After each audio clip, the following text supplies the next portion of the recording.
sitting with his people, and what he's doing is he's revolutionizing their way of thinking. False gods are very fickle, aren't they? Yeah, I knew you'd agree with me, amen. No, false gods are very fickle. They're hard to keep happy. They always want more. If you're the object, and we're going to talk about AAA for one more paragraph, and then we're going to segue into what Jesus said. If you're the object of your affection, accumulation, and allegiance, you're hard to keep happy. No, what I mean by that is you either worry about getting more or worry about losing what you have. That makes sense? If I am the center of my own attention, if I'm the center of my own admiration, so the other two in, I'm always going to be thinking about what I have. And in fact, that mindset comes into play when Jesus is telling the story of a man who gathered everything, and he actually built barns. He didn't have enough silos to put all this stuff in, right? And he built it all, and he said, we're going to eat, drink, and be merry. There is nothing wrong with having much. God gives much to people so that they can give much to others. We understand that. Very clear. Very clear. But when we allow that to sit on the throne of our lives, it consumes us. How about this? If your spouse or your children are the object of I got all five of them mixed up. If they're the object of your affections, accumulations, and allegiance, or if your possessions are the affection of your, oh my goodness, I'm just going to say AAA. You know what I'm talking about, okay? If your children or your spouse are the object of your AAA, or your possessions are the object of your AAA, or your sports team is the object of your AAA. Did you know I'm a Tampa Bay Buccaneers fan right now? No, I'm just joking. I'm really not. All right. Or if on this day, America and the Bill of Rights, if that's the sole object of your AAA, you'll find that you place your affections, accumulations, and allegiance in a tragically unpredictable, ever-changing, and ultimately unreliable place. You see, as someone said, the natural tendency of the human heart is to make God in your image rather than being made in the image of Jesus. Right. I said this last week, we were created to worship. Yes. We're always going to worship something. You know what that means? We're always going to have a God or a master. You do not get to choose not to have a master. You will always have one. You will always have an object of worship. Always.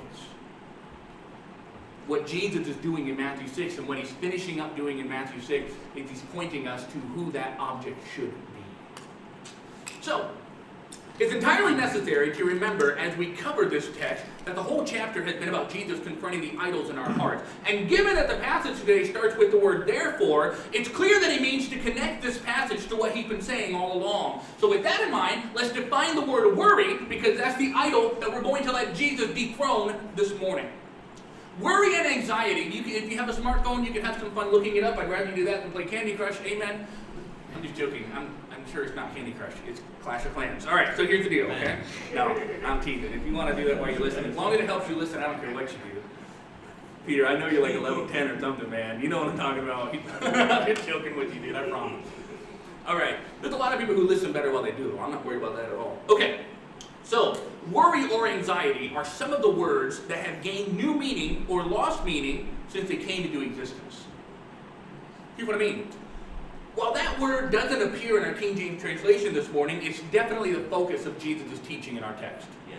Worry or anxiety. In fact, if you enjoy other translations or do comparisons, you'll notice that almost every other translation or paraphrase uses the word either worry or anxious, and one even says careful, like the King James uses in other places. Careful, be careful for nothing.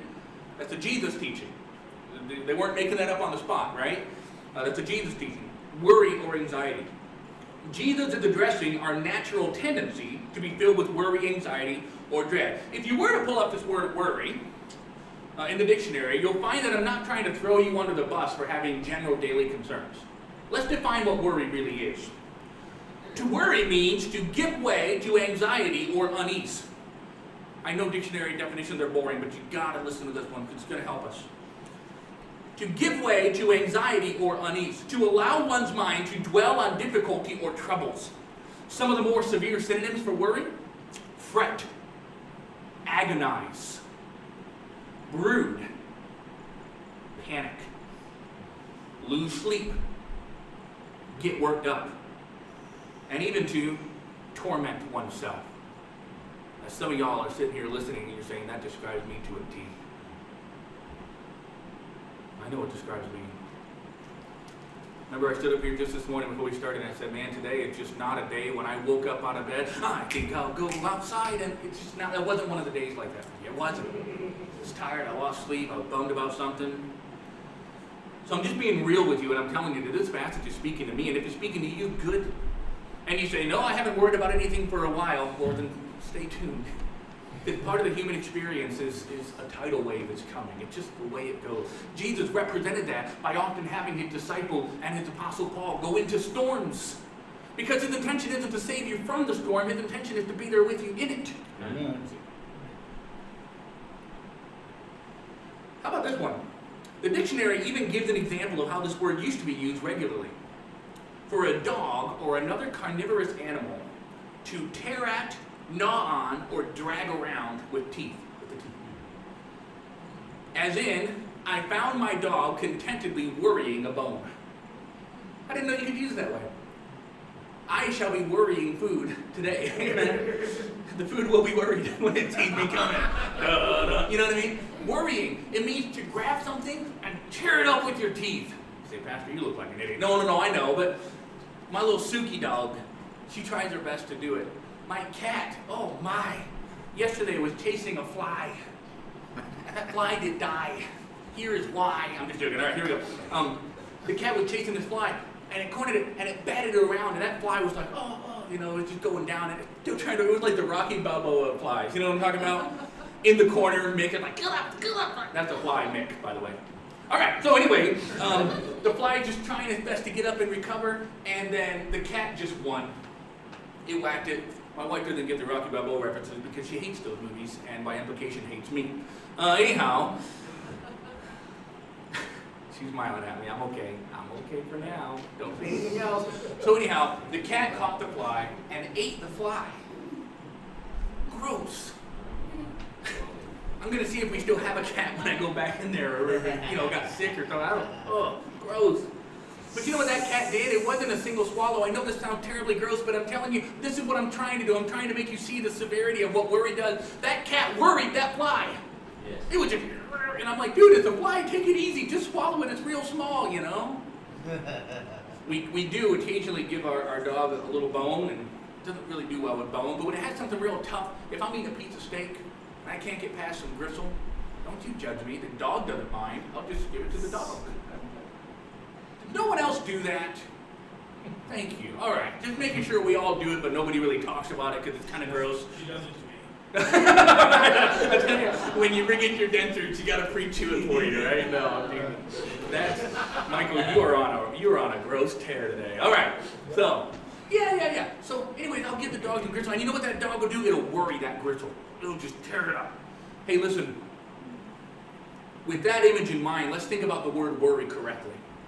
Something that's going to chew you up, chew on you, and toss you around. Make sense? Yes. That's what the word worry means. To chew and consume and masticate and crush. That's what the word worry means. I'll be honest. I lost sleep last night. Hours of it. Can I be honest with you? Is that okay? Without having to pause the live stream? Are we all right? I posted on social media about how I wasn't super happy about folks blasting off fireworks right over the house. It wasn't just the fun crackly ones. They were those really loud ones. Boom! Like a cannon. And there's town ordinances that say, no, don't do that, you know, because it's just too loud for this small town. So I, for some reason, I use Facebook the way most people use it and the way I try not to use it. I use it to complain. And I said, the folks in Topsom don't care about me. I know. Thank you for the pity. I will accept love offerings and donations later. No, I was concerned because the kids were already up a little bit late and we were trying to get them to bed. And the animals, you know, the Bible says in Proverbs 12:10 that we ought to care about our animals. You know, so there were a lot of factors that just made me say, it's Saturday night. I want to get a good night's sleep. Hold on. Saturday night. I already let them stay up late to celebrate with sparklers and s'mores, and they were exhausted. And I mentioned the town ordinance, you know. But after seeing the response to my now deleted post, I was gravely concerned that some people might not think me a good American. And you say, that's silly. No, you don't understand my mind. I don't want people to think I'm not a good American. I don't want people to think that I don't know the meaning of freedom. In fact, a lot of the folks that criticize me, I wanted to be like, dude, I've read more books on American history than you. You know what I mean? I tried to join the military. They wouldn't take me because of my hearing aids. I'm a patriot. I'm more patriot than Mel Gibson was in the movie The Patriot, okay?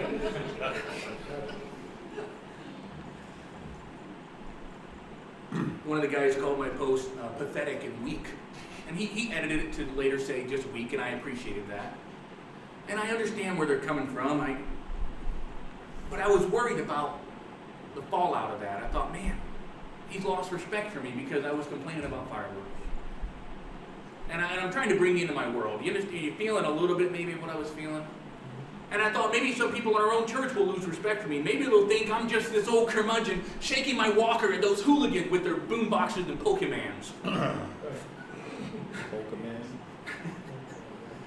I was told to get a life by an older evangelist. I lost sleep and I tormented myself because I said, oh man, how long is this going to go on where people come at me and say, come on, Pastor Brady, you need to just calm down, cool it. And I thought, okay, I'm so sorry. And it brought me to my knees. And I thought, I shouldn't have said anything. It was super misunderstood. I just wanted my kid to sleep.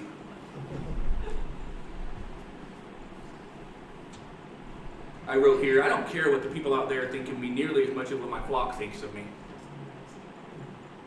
That's immeasurably more important to me. And I was reminded firsthand of the damage that worry can do to someone, like a dog worrying at a bone. As I lay there in bed, I could not sleep because I thought, oh no, this person served in the military, they're going to think I'm not patriotic. And this person said I didn't know what freedom was about and that I need to teach my children to get excited about freedom. I do teach them to get excited about freedom, but not at 11:30 at night, you know? I was torn up inside and I thought, because you say, Pastor, that doesn't appeal to me at all. Listen, that's the world of Michael Britt. You may worry about other things. You may worry about other things.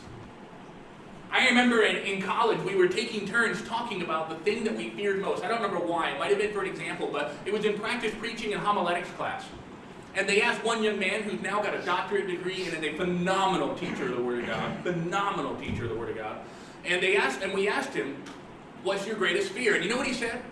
All sincerity, he said, I am concerned that the government will invent mind control chips and they will take advantage of our minds and we won't even know what's happening to us. I thought, whoa, dude. I said something about my dog dying. You know what I mean? Like, that's a pretty intense worry, right? It just shows that all of us are in different places when it comes to what we worry about. Now, some of you say, man, Pastor, I got a pretty good grip on this worrying thing. And I mean this with all my heart. I mean sincerely. That's incredibly good. But for most of us, we still worry from time to time. And Jesus knew that. So, here's my last page. You say, come on. No, I got another paragraph and a half, and then I'm on my last page. Isn't that special? That's great. All the damage that worry can do to someone and what it was doing to me, Jesus is trying to protect us from that. That's why he said what he said. All of his do's and don'ts have to do with what's good for you. And so when he says, worry like a bird, we're going to talk about that on my last page. When he says worry like a bird, he's not just telling you what to do to get you to shape up to be a good person. He's trying to tell you what to do for your own good. Right. So that's why Jesus said what he said here. People then weren't worrying simply about what people thought of them, though that was very present at the time in an honor-shame culture. You know the Bible, you remember that? Come on, Saint, come on, don't let me lose you. When the Bible talks about turning the other cheek, that was in response to the fact that if you didn't have enough money to pay the corrupt tax collector, he could slap you on the cheek and dishonor you in front of your peers and your family. You know what you were supposed to do right then? Say, I can tell you're having a bad day, would you like to hit me again? And again, it's not, I really don't believe that Jesus actually expected us to ask them to hit us again, but the spirit was, don't retaliate, rather reconcile. And see? Don't be a doormat, be a doorway to the kingdom. All right? Honor-shame culture was a very big deal. These days, we don't put up with shame very much. We have a cancel culture. If you do something we don't like, you are canceled. We still have an honor shame culture. Sure we do. Now, even though they were worried about what they would, what people thought of them, they were primarily worried about what they would eat and what they would wear. These are pretty significant worries, don't you think? I'm on the last page after one paragraph. You're doing great. They were, and this is important, worried about things that they had no control after. Excuse me, over. That's the word. I wrote over in my notes. They were worried about what they were going to eat the next day, and they were worried about what they were going to put on the next day. And I've heard some teaching on this, and he kind of took it a different direction, that they were worried about having the best foods and worried about having the latest style, but I don't believe that's what Jesus is addressing here. I believe Jesus is addressing people who were in the valley of poverty, who were following Jesus nonetheless, and they were surrounded by priests and scribes and Pharisees who didn't think twice about giving them anything except the law to make themselves feel better. And Jesus says, listen, as you're following me, I don't want you to worry about where your next meal is going to come from. Because don't you remember he fed the 5,000? He said, I don't want you to worry about what you're going to wear. Don't you remember he preserved the Israelites' clothes for 40 days or 40 years in the wilderness? 40 days is quite a feat. 40 years is quite a miracle. Come on now. He took care of their food. He took care of their clothes. And the same Yahweh now in the flesh is telling his followers, just like he told them thousands of years ago in the wilderness, I will take care of you. Amen. Worry like a bird. But they have a tendency then, just like we do now, to worry about what might happen to the point where it's worrying us. Where it's tearing us up and shaking us between its teeth, and we lose control. And we become consumed, and we lose sleep, and we fret, and we become physically sick because we're so worried. So I'm going to break this down for you, / recap this for you in 3 points. There will be a quiz. There will be candy, all right? Worry is a partner to immobilization. What does immobilization mean, Pastor? Well, mobilization is when you move. Immobilization is when you can't move. Worry immobilizes. Worry freezes. It stops you in your tracks. When we worry, we aren't productive. But stepping out in faith and working is freeing. Now let me explain that to you. There is no command for passive laziness. This whole idea of, well, I'm not going to worry, I'm just going to let go and let God. Sometimes that's the solution. But I tell you the truth, we're supposed to worry like a bird. Have you ever seen a bird just say, I'm going to let go and let God? And a worm flies out of the heavens and lands in its mouth. Doesn't happen. Supposed to worry like a bird. Bird still does what it's supposed to do. The bird still works. The bird still flies around. The bird is still diligent. But God provides the source of income for the bird. Brother Dick owns the best auto mechanic shop in Maine, this side of the Mason-Dixon, in the United States of America and the world. Boyer's Upright Auto Repair. And if he were to sit there and say, well, Max, well, Izzy, well, Jaron, well, we prayed today and this day's going to go really well and God's going to take care of all our needs. And they just sit down and drink some coffee. Amen. Amen. Kev shows up to work. Well, there's 3 toilets that are literally exploding at the moment. We're going to have a word of prayer. Well, actually, I think we would anyways. Amen. Right? Yeah. Toby showed up to work and somebody says, hey, I'd like to buy that car. Just walks right in. We call it a walk-in laydown. You know, just walk right in. I'd like to buy that car. And Toby said, yeah, I think one of the other associates is free. Hey, can you come over here? God's going to take care of me. Come on. Come on, we get it. I could use all of you in illustration, but you get the point. We're supposed to worry like a bird. We're supposed to do what we're supposed to do, but trust God to be the underlying sovereign provider of all the results. But worry is a partner to immobilization. Gary Brashear said this, worry like a bird. A bird is always looking over its shoulder for a cat, but it's not worried about finding food for the day. I thought that was pretty cool. Be circumspect, be aware, but don't worry about the food, where the food's going to come from. Do your part. Work hard. I like this phrase. The birds could be eaten, sure, but they weren't caught up in the paralysis of analysis. The paralysis of analysis. Dude, that speaks to us, doesn't it, right? Yeah, it does. Yeah. Man, I overthink things. In fact, Ryan and I have sometimes just spent hours overthinking things until we literally are just paralyzed on the floor twitching. It's happened a couple times. No, I'm just joking.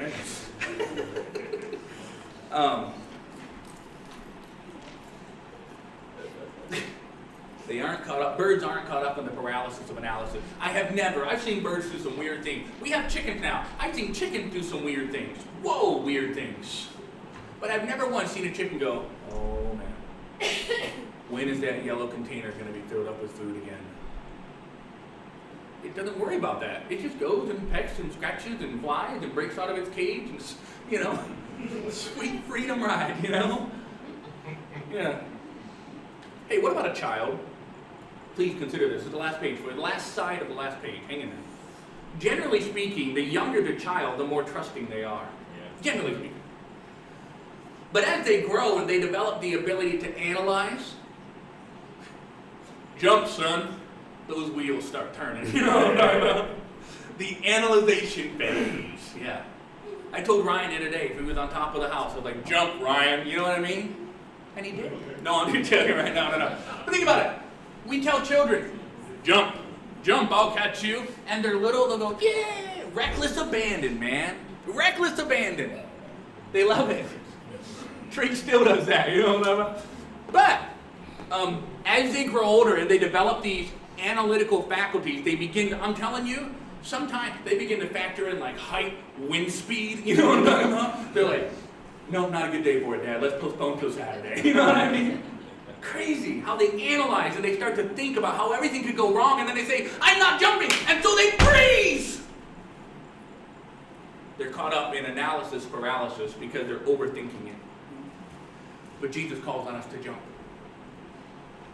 Or rather, to throw. To cast our cares upon Him.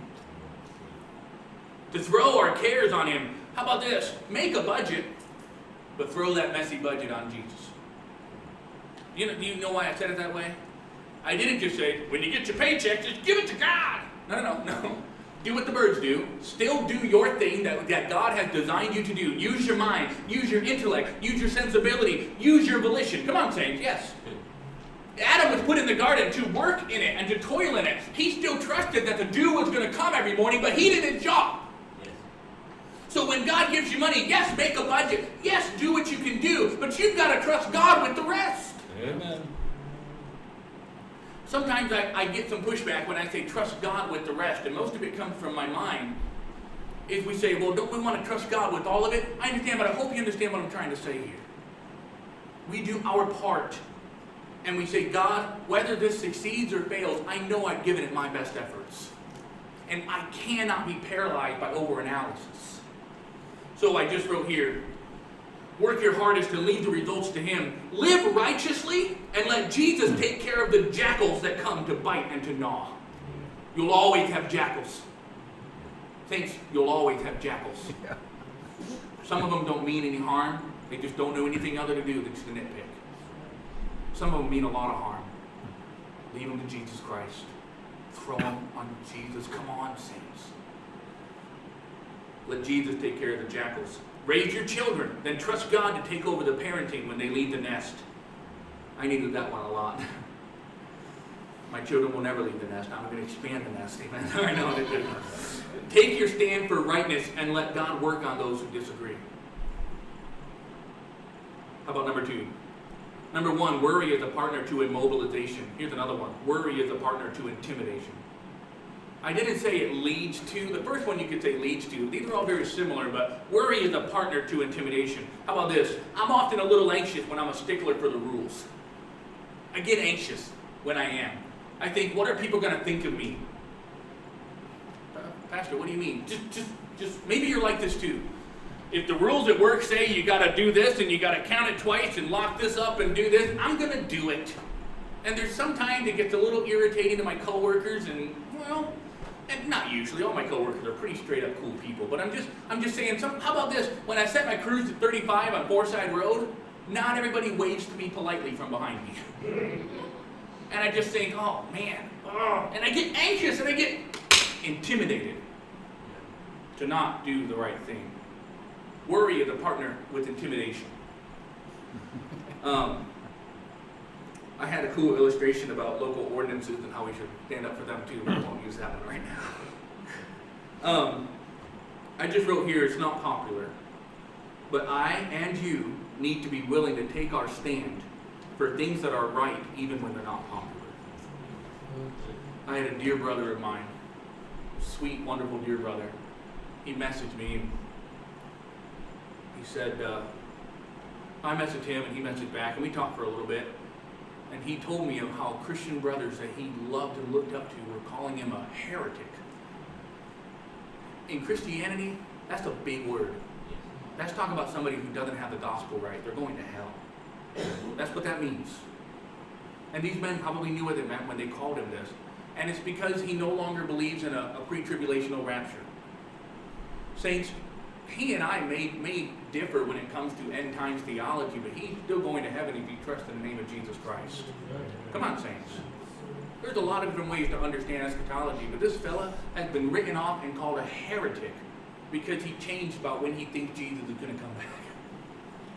That's not heresy. And he wrote me with sadness.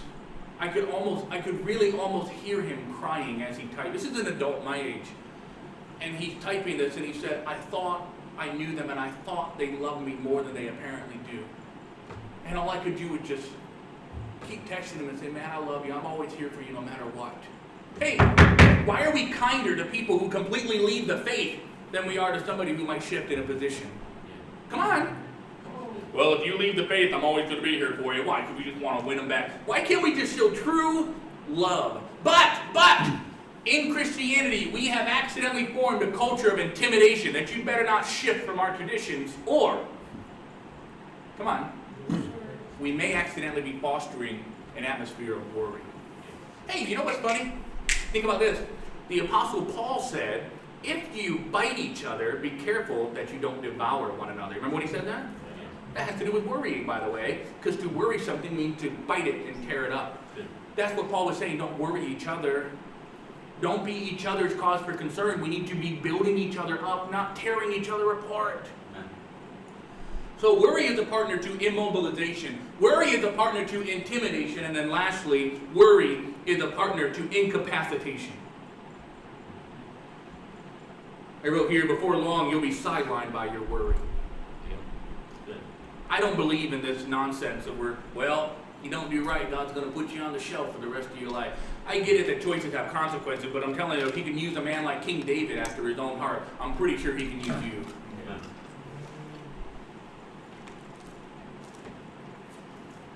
Your health is going to be affected if you worry. It's going to mess you up. I have an ulcer. I don't know what to do about it, but it's pretty clear I have an ulcer. And it's about every night, man, I'll get heartburn and I try to chomp down those Tums and bummer. And I know that if I can just like de-stress more, take more baths or go out on the deck or there's always, but I promise you that just treating the symptoms aren't going to treat the root cause. And you know what's interesting? There is a root cause of worry.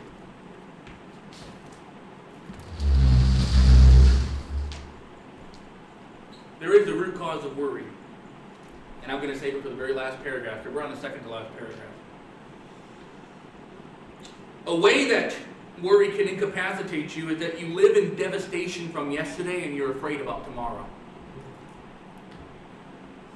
You think, man, people have left the church over less. What if I lose people because of this? Come on, saints, you know I wear my heart on my sleeve. Sometimes I'm so careful how I choose my words. And if I miss somebody's birthday or I panic, man. Sometimes I feel like I'm always waiting for the other shoe to drop.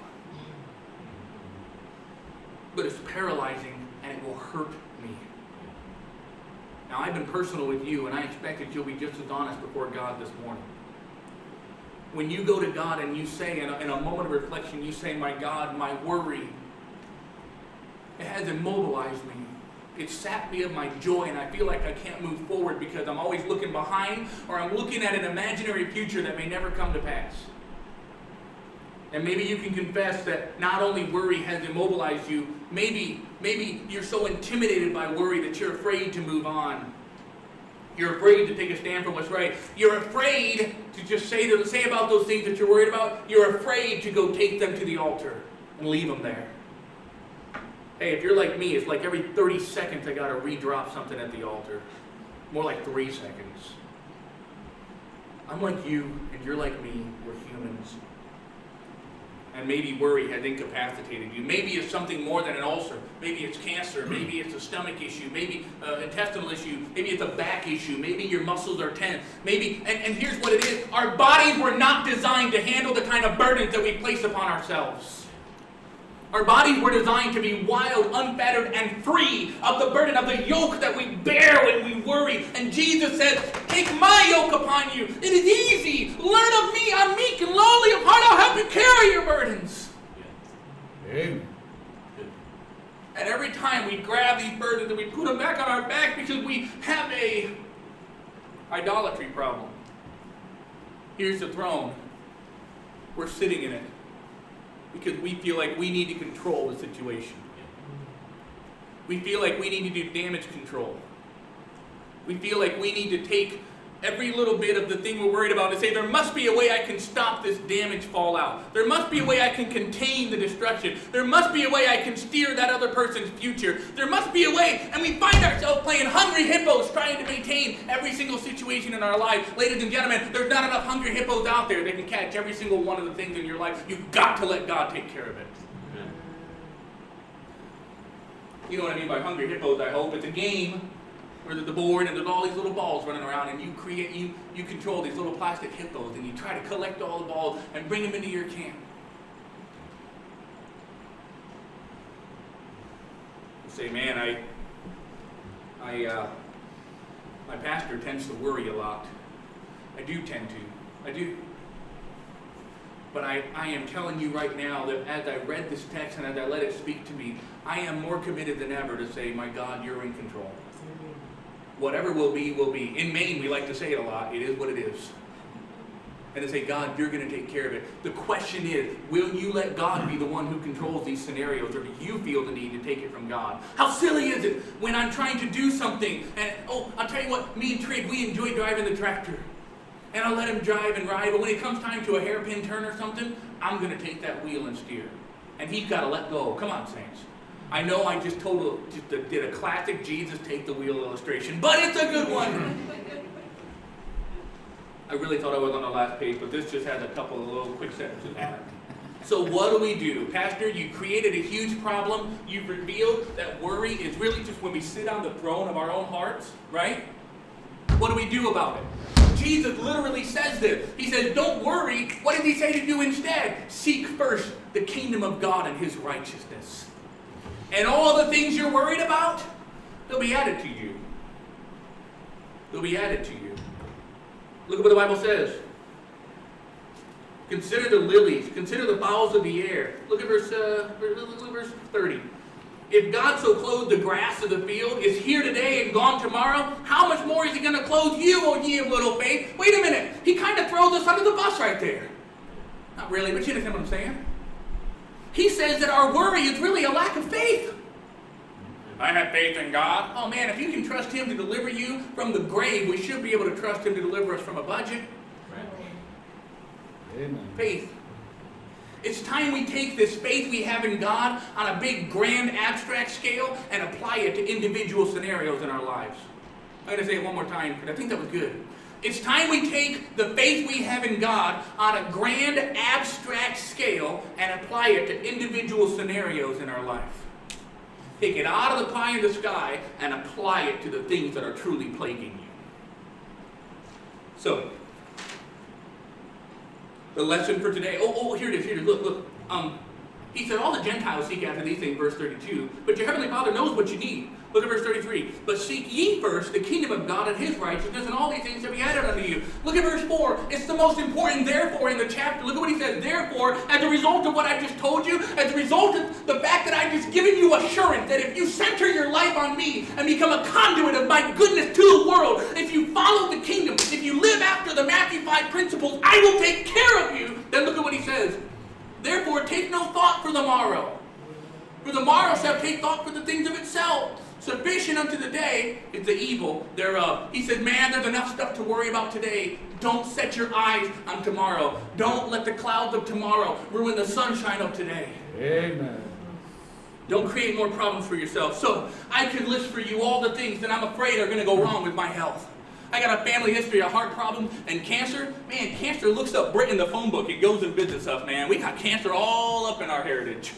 I probably got like 3 of them ravaging me right now. That's why I don't go to the doctor. If I never find out, it'll never hurt me. Amen? Smart man. No. Listen, I could list for you all the things that could go wrong with my house. I could list for you all the things that could go wrong with my chickens. I could list for you all the things that could go wrong with my church. I could list for you all the things that could go wrong with my possessions. I could list for you all the things that could go wrong with my marriage. I could list for you all the things that could go wrong with my job. I could list for you all the things that could go wrong with my finances. I could list for you all the things that could go wrong with my children. I could list for you all the things that could go wrong with my future. But here's the worst part. Worrying about these things and creating these lists can really hurt and bring some of these things to pass. All of these things I could sit here and just say, oh man, this could happen, and this could happen, and this could happen. And all the time and energy I spent worrying has hurt my health and rendered me unable to do that which is needed to do to prevent some of the bad things from happening. It's a cycle. It's a cycle. And it drags me down, and it drags you down.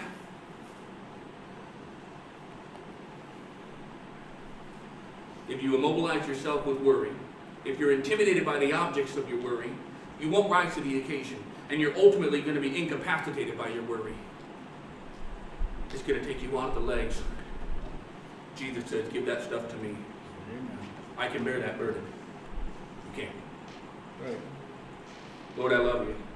And I thank you for the time we've had in your word today, learning from Matthew 6 about how ridiculously important it is to give you the things that we're worried about. God, it seems that sometimes, man, I probably lose weeks and months off of my life just worrying about things for a few minutes. But here in front of your church, Lord, I am committing to you. I am going to revitalize my efforts to trust you. And to have faith that you know what's best. And that you're going to protect me, and you're going to protect this church, and you're going to set a guard on my mouth.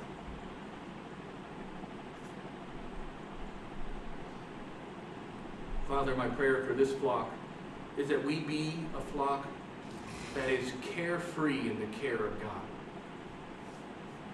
That we worry like birds.